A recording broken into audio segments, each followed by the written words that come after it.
ഇപ്പോൾ ലഭിക്കുന്ന സുപ്രധാനമായിട്ടുള്ള റിപ്പോർട്ട് അഹമ്മദാബാദിൽ തകർന്നു വീണ ഇതേ വിമാനത്തിന് ഒരു മാസം മുമ്പ് പ്രശ്നങ്ങൾ ഉണ്ടായിരുന്നു എന്നാണ് ഇപ്പോൾ വ്യക്തമാകുന്നത്. അതായത് ഒരു മാസം മുമ്പ് സാങ്കേതിക തകരാർ മൂലം എയർ ഇന്ത്യയുടെ ഇതേ 171 ബോയിങ് വിമാനത്തിന് അഹമ്മദാബാദ് വിമാനത്താവളത്തിൽ നിന്ന് പറന്നുയരാൻ പോലും സാധിച്ചില്ല എന്നുള്ള റിപ്പോർട്ടുകൾ പുറത്തു വരുന്നു. ലണ്ടനിലേക്കുള്ള ഈ വിമാനം അവസാന നിമിഷം റദ്ദാക്കേണ്ടി വന്നു എന്ന ചരിത്രമുള്ള ഒരു വിമാനമാണ് ഇപ്പോൾ തകർന്ന് വീണിരിക്കുന്നത് എന്നാണ് മനസ്സിലാവുന്നത്. എന്നിട്ടും എയർ ഇന്ത്യ പഴയ വിമാനങ്ങളാണ് ഉപയോഗിക്കുന്നതെന്നും ഇതുമൂലം പലപ്പോഴും സാങ്കേതിക തകരാറുകൾ സംഭവിക്കുകയും വിമാനങ്ങൾ റദ്ദാക്കേണ്ടി വരികയും ചെയ്യുന്നതിനെതിരെ വിമാനത്തിലെ യാത്രക്കാർ വളരെയധികം രോഷം പ്രകടിപ്പിച്ചിരുന്നു അന്ന് തന്നെ എന്നുള്ള റിപ്പോർട്ടുകൾ നമുക്ക് ലഭിക്കുന്നു. യാത്രക്കാരുടെ സമയം പാഴാക്കുകയാണ് എയർ ഇന്ത്യ എന്നും ആ സമയത്ത് ഇവർ പറഞ്ഞിട്ടുണ്ടായിരുന്നു. വിമാനത്താവള അതോറിറ്റിയും ബന്ധപ്പെട്ട അധികാരികളും ഈ പരാതികൾ അന്ന് തന്നെ ഗൗരവമായി എടുക്കുകയും യാത്രക്കാരുടെ രോഷത്തെക്കുറിച്ച് ശരിയായ അന്വേഷണം നടത്തുകയും ചെയ്തിരുന്നുവെങ്കിൽ ഈ ദുരന്തം ഒഴിവാക്കാനും നൂറുകണക്കിന് യാത്രക്കാരുടെ ജീവൻ രക്ഷിക്കാനും കഴിയുമായിരുന്നു എന്നാണ് ഇപ്പോൾ പ്രധാനമായിട്ടുള്ള വിമർശനങ്ങൾ ഉയർന്നു വരുന്നത്.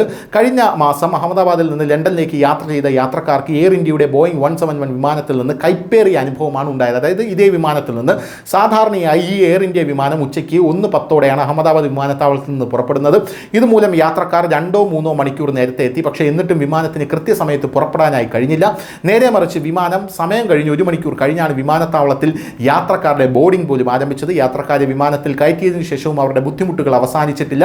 യാത്രക്കാരെ വിമാനത്തിൽ കയറ്റിയ ശേഷം 2 മണിക്കൂർ അകത്ത് തന്നെ നിർത്തി. വിമാനത്തിലുടനീളം AC ഓണും ഓഫുമായിരുന്നു ആ സമയത്ത്. ഇത് യാത്രക്കാരെ അസ്വസ്ഥരാക്കി. വിമാനം എപ്പോൾ പുറപ്പെടുമെന്ന് അവർക്ക് വ്യക്തമായ ഉത്തരം ലഭിച്ചില്ല. യാത്രക്കാരുടെ വലിയ ആവേശത്തിന് ശേഷം സാങ്കേതിക തകരാർ കാരണം വിമാനം റദ്ദാക്കി എന്നുള്ള ഒരു കുറിപ്പാണ് അല്ലെങ്കിൽ ഒരു വാർത്തയാണ് അവരുടെ കാതുകളിലേക്ക് എത്തുന്നത്. ഇതേ തുടർന്ന് യാത്രക്കാർ വളരെ വലിയ രോഷം പ്രകടിപ്പിക്കുന്ന ഒരു സാഹചര്യം ഉണ്ടായി. യാത്രക്കാർക്ക് അതുകൊണ്ട് തന്നെ റീഫണ്ട് പ്രഖ്യാപിച്ചു. പക്ഷേ ലണ്ടനിലേക്ക് പോകാനുള്ള അവരുടെ മുഴുവൻ പദ്ധതിയും ഷെഡ്യൂളുകളും തകർന്നു.